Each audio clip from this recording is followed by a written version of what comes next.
Bună și bine ați revenit pe canalul meu de YouTube. Sper că vă este foame, pentru că astăzi vreau să vă iau cu mine în bucătărie și vreau să vă arăt cam ce mănânc eu într-o zi.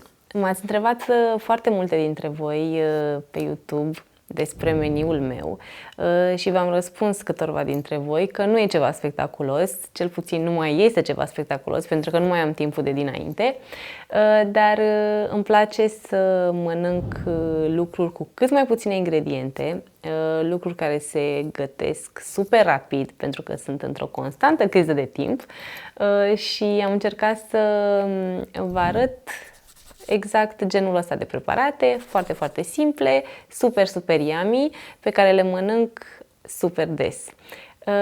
Cam așa arată dimineața mea.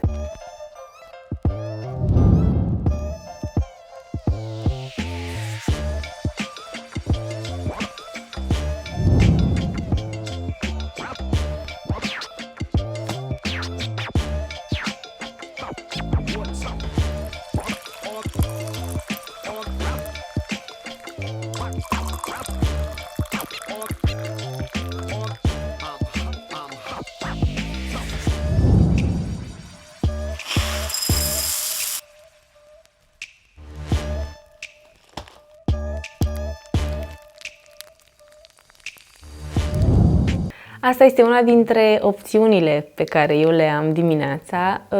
Asta este opțiunea sănătoasă. Am și dimineți în care mănânc, în loc de ce v-am arătat, clasicul croissant cu ciocolată, pe care îl ador și aș mânca non-stop, cu multă ciocolată. Cu cât e mai multă ciocolată, cu atât e mai bine. Adică pe lângă ciocolata din croissant, aș mai pune și pe croissant și aș mai pune și niște fulgi de ciocolată peste. Înțelegeți ce zic? Multă ciocolată. Ce ați văzut este un bol cu cereale din ovăz, foarte simple, fără niciun fel de zahăr adăugat, peste care pun, depinde ce fructe am în frigider, câteodată miere, câteodată nu, câteodată semințe de toate felurile și câteodată tot felul de, nu știu, alune, caju sau migdale sau nuci, whatever. Deci cam asta este varianta sănătoasă. Ok, acum trebuie să trecem la partea a doua a zilei. Și am uitat să zic, pe lângă micul meu dejun, mai este și micul dejun al copilului, evident, și micul dejun al lui Marius, dar poate o să facem un vlog și despre asta, cum mâncăm noi toți de dimineață, o să fie super funny. Ok, acum vreau să vă arăt ce aleg să mănânc super rapid și super delicios după amiaza.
Ați văzut, este o rețetă super, super simplă, roșii, avocado, mozzarella, busuioc proaspăt. Doamne, deci absolut ador busuiocul proaspăt. Este mirosul, cred că unul dintre mirosurile mele preferate, este amazing.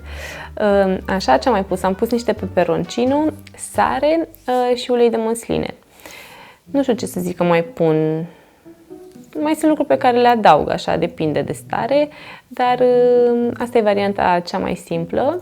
Asta e ce am avut în frigider când am filmat, așa că nu știu dacă ați încercat, dar eu vă sfătuiesc să încercați. Repet, îmi place să mănânc cât mai simplu, cu cât e mai simplu, cu atât e mai sănătos. Am citit asta undeva și tind să cred că așa e. Ok, acum hai să trecem la dinner time și aici ar trebui să vină ceva, ori o masă cu fructe, ori o salată, dar nu. O să vedeți o rețetă de paste, mie îmi place super tare, este cea mai simplă rețetă de paste ever.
Da, deci cam așa arată.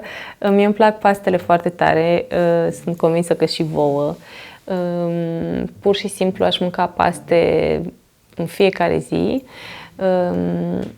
Genul ăsta de alimentație mi se pare cea mai potrivită, cel puțin pentru mine. Nu mănânc carne destul de mulți ani, după cum mulți dintre voi știți. Și atunci pastele, nu știu, simt că mă hrănesc. Am locuit câțiva ani și în Italia și am învățat să fac paste exact acolo, la mama lor. Deci, pe cât de simplu, pe atât de gustos și de yummy. Bineînțeles că peste paste de fiecare dată adaug parmezan, mult. Stai că vreau să zic ceva despre pastele astea.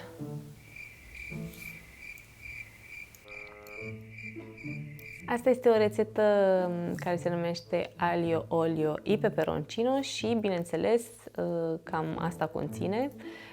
Deci, spaghete, usturoi, ulei de măsline și ardei iute, peperoncino. De data asta și roșii uscate. Sunt dăți în care pun și creveți, dar de data asta n-am avut în frigider. Așa că dacă reușiți să faceți genul ăsta de paste și să aibă gust, you rock! Așa mi s-a spus mie acolo în Italia, așa că nu gătesc foarte multe chestii, dar astea pe care le gătesc foarte bine pentru că numai pe astea le-am gătit atâția ani și sunt expertă cum ar veni. Și trebuie să anunț ceva. De obicei postez vlogul miercuri și vineri. De data asta o să postez în loc de vineri, duminică. Deci zilele în care voi posta pe YouTube vor fi miercuri și duminică. Așa am decis zilele astea. Mi se pare mișto să se întâmple duminica.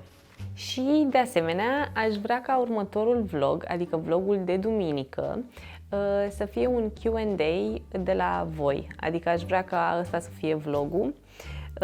Așa că lăsați-mi întrebări în comentarii. Duminică vă voi răspunde la ele și veți vedea răspunsul întrebărilor voastre în vlogul de duminică. M-am înecat. Păi cam asta a fost. Mă bucur dacă v-a plăcut și da, și ne vedem duminică. Abia aștept să citesc întrebările voastre și abia aștept să răspund la ele. Pa!